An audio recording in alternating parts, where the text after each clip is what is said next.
Ayan na, may bunga na ang sili. Parang siling panigang yata to.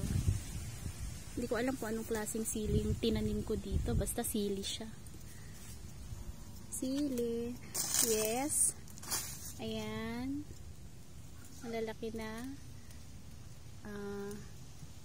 Ayan. Meron ng bunga ang isang puno.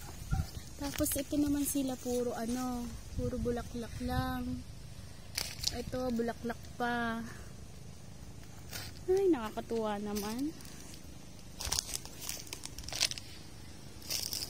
Ito bulaklak. Ito maliliit.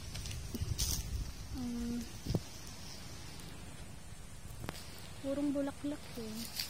Namumulaklak pa lang yung iba. Diba? Yun yung langka.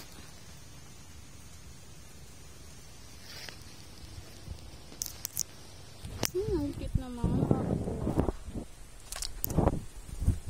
Tapos ito yung ibang langka. Sobrang init. Ayan pa.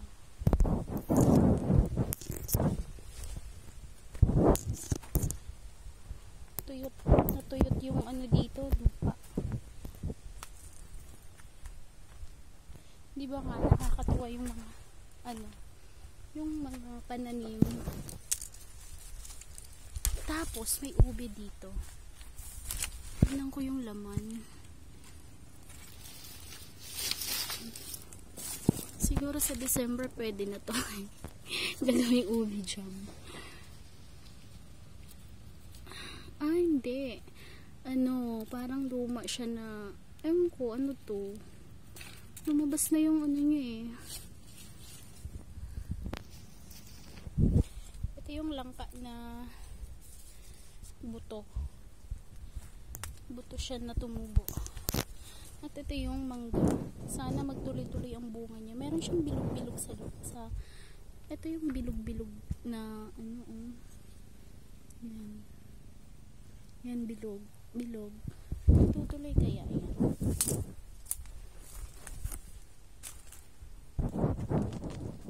Tigas ang lupa, mainit.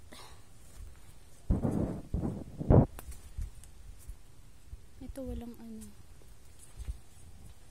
Ay, nako. Malunggay.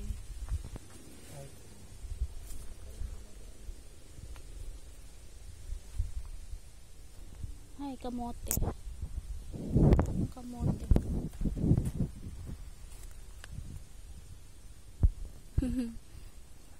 May dumadaan dito.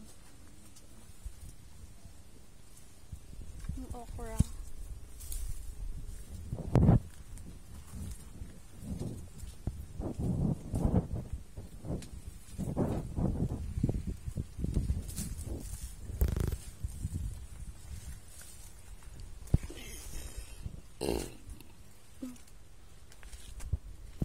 Ano nangyari? Mulberry. Ito, hitik sa bunga. Maliliit nga lang. At kulang sa dilig. Alis dyan yung sili ko. Alis dyan. Tayo. Halika dito. Halika dito. May tinapay ako dito. Dali. Halika. Halika dito. Dali. Dito. Halika. Huwag ka dyan. Halika.